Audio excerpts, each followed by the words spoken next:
Eu tô aqui todo santo dia pra gente conhecer juntos todos os santos do dia. Tudo certo, meus amigos? Aqui é o Thiago Lacerda, da Patrono, e esse aqui é o Todo Santo Dia, aquela série de vídeos em que a gente destrincha o martiriológio romano, a página do dia, lê os elogios, vê quais santos são prescritos pela Santa Igreja. Eu faço alguns comentários pertinentes, coisa rápida, sobre alguns deles, sobre o contexto, a época em que eles viveram, para que de alguma forma esses detalhes, esse conhecer mínimo da história dos santos possa te ajudar a conhecer ter novas devoções, conhecer esses novos santos, ter novos amigos no céu, ter intercessores e inspirações para a tua caminhada de fé. Hoje é dia 10 de dezembro, é essa página que nós vamos visitar no Martirológio hoje, mas antes de eu começar, por favor, dá o teu like aqui, te inscreve no canal, segue lá no Instagram e no TikTok também. Essa série, ela ainda é nova, então quanto mais vocês interagirem, comentarem, compartilharem com os amigos, mais gente a gente consegue alcançar, e eu acredito de verdade que é uma ótima forma de ajudar as pessoas a se inserirem na vida católica, a se inserirem na Santa Igreja, a se aprofundarem na sua vida de fé, na sua caminhada, terem auxílio na busca pela santidade. Tá certo? Conto com vocês para isso e vamos começar com o nosso martiriológio.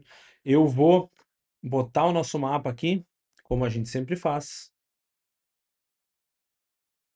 No nosso primeiro elogio, nós temos um fato. É um título mariano, mas também dá para dizer que é um fato mariano. Vou ler para vocês, ipsis literis.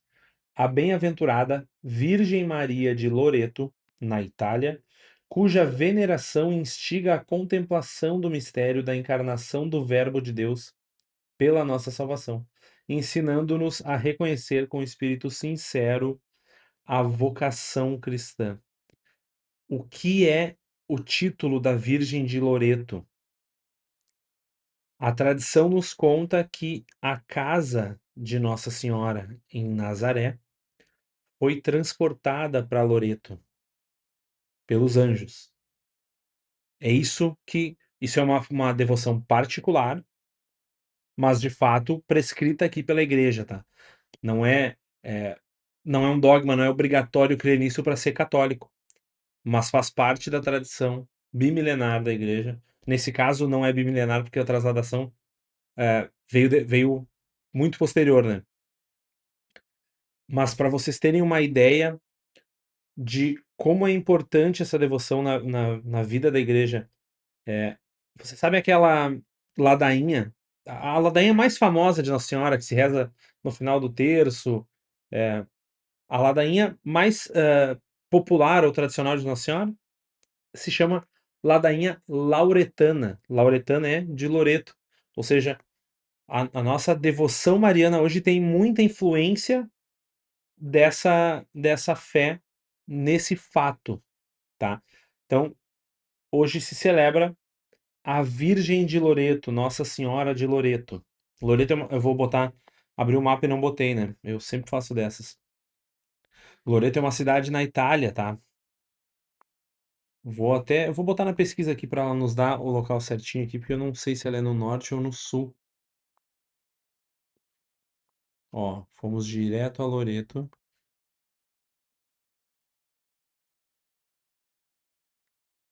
Do outro lado, tá? Vocês estão vendo aqui, temos Roma, é na outra costa, a costa que dá para pro lado da Dalmácia ali, da antiga Dalmácia, na Croácia, Eslovênia, etc. Loreto. Então, é, nós temos o lugar hoje lá, né? A casa que foi trasladada, e é uma fé muito importante na história da igreja, assim. Então, já começo aqui deixando essa indicação para vocês. Uma curiosidade, tá? Deixa eu ver se eu compartilho talvez a tela aqui, só para vocês verem isso. É, Estão vendo aí, né? Vejam que aqui nós temos indicado no primeiro elogio com um número. Então não é um destaque, está indicado aqui. Não tem data, porque de fato é um fato que não se enquadra no que a gente está acostumado a ver aqui no martirológio, né? As aparições de Nossa Senhora, os títulos em geral, eles vão estar destacados aqui. Esse não está destacado, mas está em primeiro lugar e não tem data, porque se trata da casa. A casa de Nazaré, ela é, no caso, se trata da Virgem Maria, mas o fato tem relação com a casa. E a casa é do período apostólico, né? Então, provavelmente ela aparece assim aqui por conta disso. No segundo elogio, em Mérida, na Lusitânia, atualmente parte da Espanha. Vamos passar o nosso mapa para cá. Lusitânia é essa partezinha aqui. Santa Eulália, virgem e mártir que, segundo a tradição, sendo ainda jovem, não hesitou em oferecer a vida por Cristo. Santa Eulália é uma tradição uma veneração local, tá? Ainda existe lá hoje, mas ela se enquadra, para mim, eu não sei se isso é, na verdade, se existe essa relação entre os agiólogos, entre os historiadores, mas para mim ela se enquadra naquela categoria que eu sempre falo das virgens e mártires dos primeiros séculos ali, Santa Inês, Santa Bibiana, Santa Luzia. A grande maioria delas está aqui na Itália, mas nós temos algumas desse período no Oriente Médio, temos algumas na Península Ibérica. Em geral, são santas que usam do que a sua família tem, seja do marido ou dos pais, para ajudar as comunidades católicas nascentes.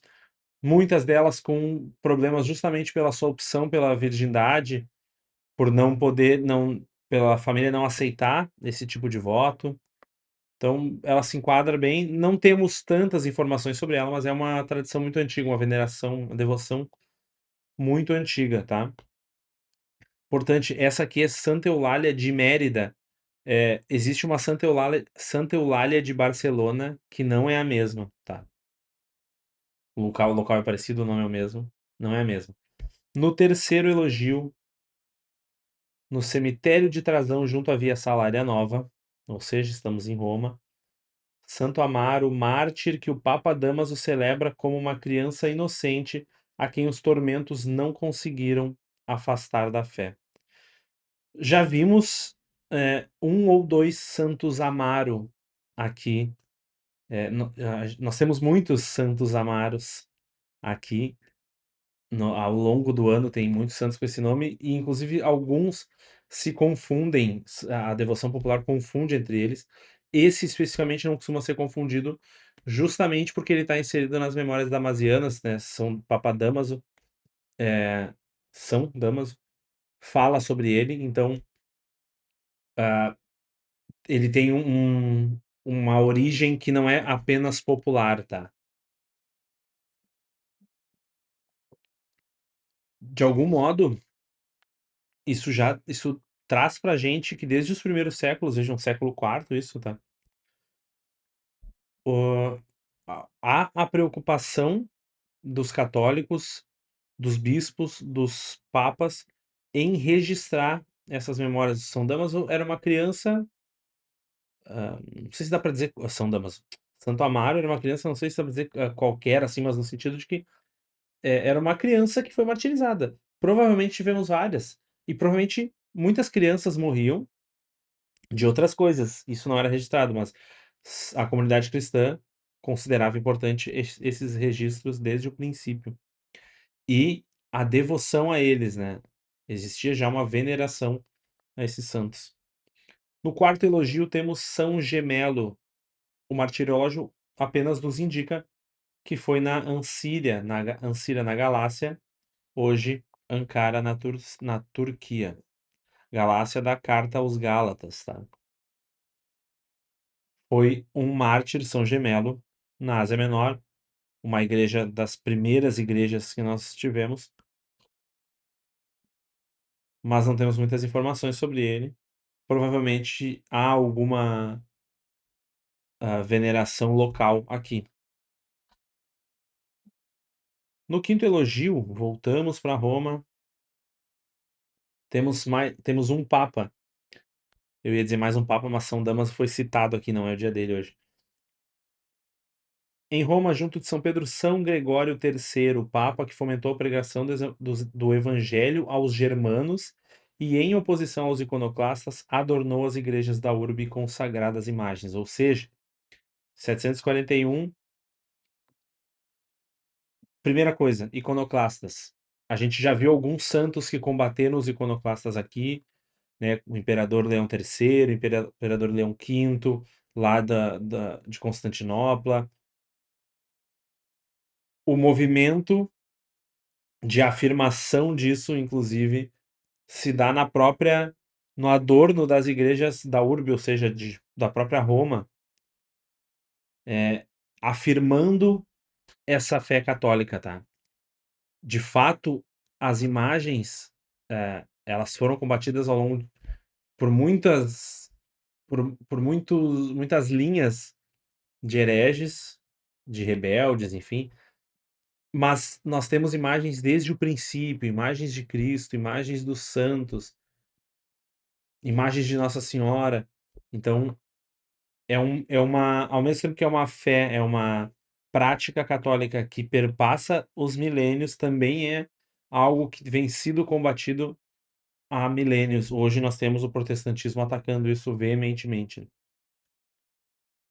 Vale já uma dica, né, para uma intenção pela conversão dos protestantes, pedir esse auxílio, essa intercessão a São Gregório III.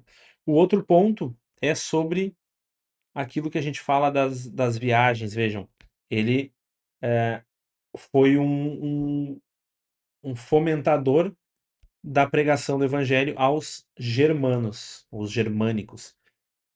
Aí, isso em 741. Nós já temos comunidades aqui, já temos santos aqui, mas lembrem daqueles movimentos que eu sempre comento. A igreja enviou missionários para fundar comunidades, bispos para pastorear dioceses aqui, daqui eles vinham para cá, daqui eles voltavam para cá. Ao mesmo tempo tinha essa troca sempre, então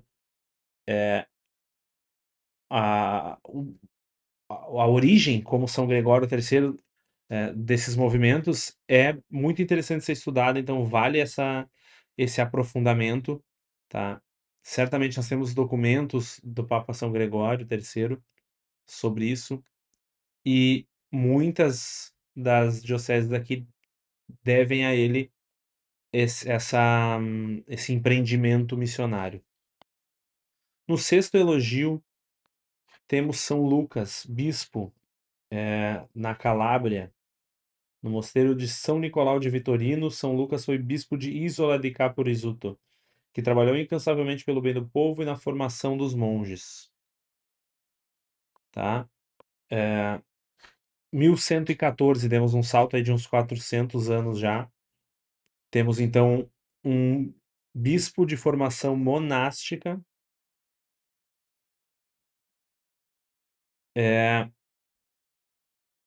provavelmente muito uma devoção local, tá? Tanto por ser bispo quanto por ser monge. E é interessante que os bispos, nesse período, nós temos, em algumas ondas, né? Séculos antes também isso acontece, monges chamados a serem bispos, grandes levas deles. Isso indica os momentos de potência da vida monástica, onde a vida monástica, em alguns lugares e épocas, inclusive, sustentou a comunidade católica, no sentido de que, se dependesse apenas da diocese, do bispo ou dos fiéis, aquela comunidade teria sucumbido tanto a invasões, a agressões mesmo, quanto a se converter para heresias, entendeu? Então, nos dá um indício legal disso. Vale botar uma prece hoje nas suas orações pelo seu bispo, pedindo intercessão de São Lucas de... Será que ele é São Lucas da Calábria? Eu não sei como é que ele é conhecido. Eu vou botar aqui na legenda para vocês depois, na descrição do vídeo. No sétimo elogio temos Santo Edmundo Genins e Swithin Wells. Traduzido como Suituno, mas Suituno eu nunca ouvi falar desse nome. Em Londres, em 1591, aquele período fazia uns dias que a gente não se deparava, o período elisabetano, que durante a cruel perseguição da rainha Elizabeth I, condenados à pena capital, o primeiro por ser sacerdote e o segundo por lhe ter dado acolhimento. Foram pendurados à porta da sua casa e torturados até a morte. Vocês acham que tortura de Game of Thrones saiu da cabeça do George R. R. Martin? É, a história da Grã-Bretanha tem muito disso, tá?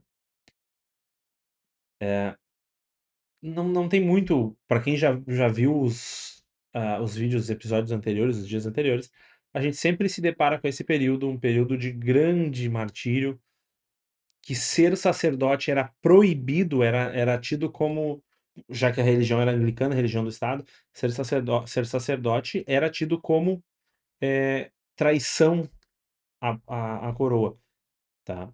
Então, ah, Santo Edmundo Guinness provavelmente não estudou, eu não tenho essa informação aqui, mas provavelmente não estudou na Inglaterra, é bem tradicional isso, né? Os sacerdotes iam ser formados e ordenados na França, em alguns lugares, na Alemanha ou na Península Ibérica, para voltar para a Inglaterra, tá?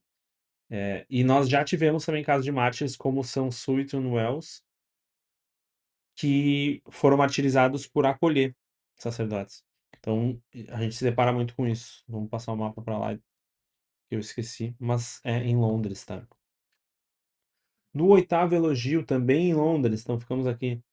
Santos Polidoro Plesden e Eustace White, que eram presbíteros, e os beatos Brian Lacey, John Mason e Sidney Hodgson, que foram mártires, que no mesmo ano, os presbíteros também, tá? Esses outros não eram sacerdotes apenas. Que no mesmo ano sofreram os mesmos suplícios em Tyburn, uns porque eram sacerdotes que entraram na Inglaterra, outros porque lhe prestaram auxílio, 1591 também. A mesmo padrão de história, era uma política estatal que foi martirizando católicos ao longo de décadas. No nono elogio, também em Londres, 19 anos depois, São John Roberts, da Ordem de São Bento, ou seja, um monge, e o beato Thomas Summers, presbíteros e mártires ambos. Um deles, da Ordem de São Bento, John Roberts.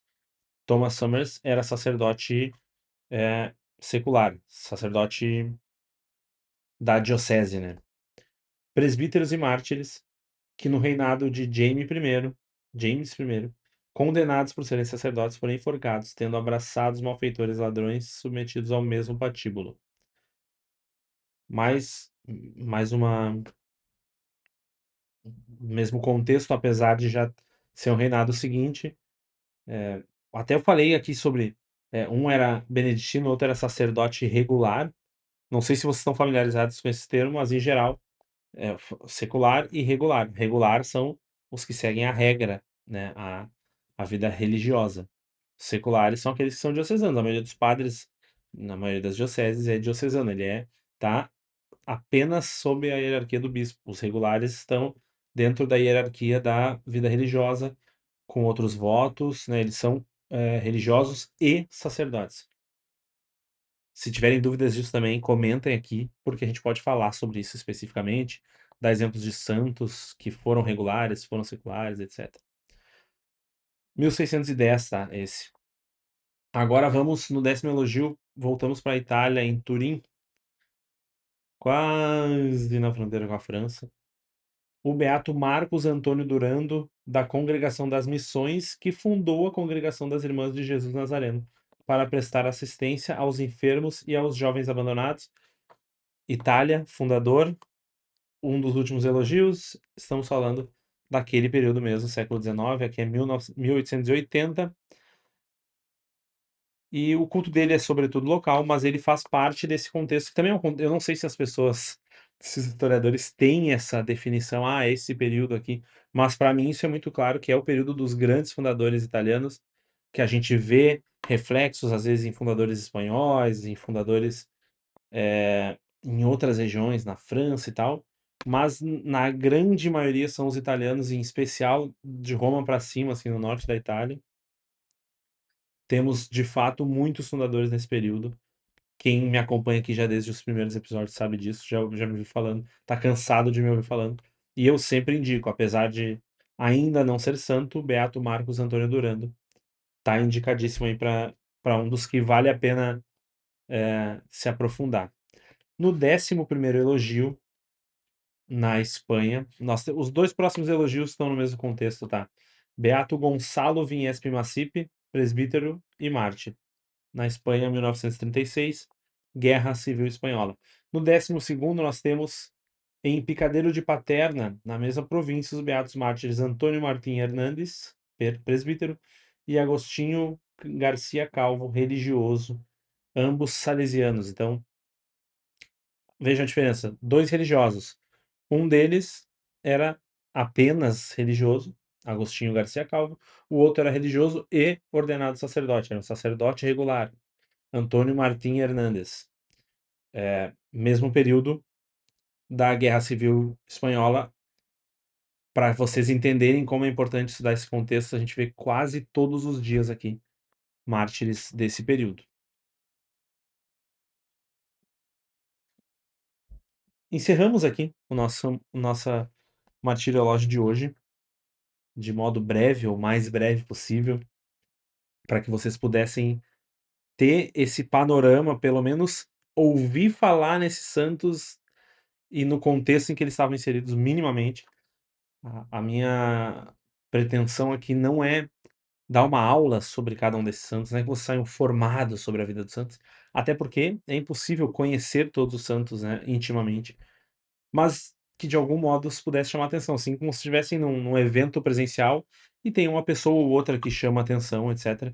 Então, espero que isso tenha acontecido. Se algum santo ou beato te chamou mais atenção, te tocou de alguma forma, se tu tem uma história com ele, se tu te identificou com ele, comenta aqui pra mim, bota nos comentários, deixa teu like, te inscreve no canal, segue no Instagram e no TikTok e nos vemos amanhã pro próximo Todo Santo Dia. Tá certo? Então até a próxima. Tchau.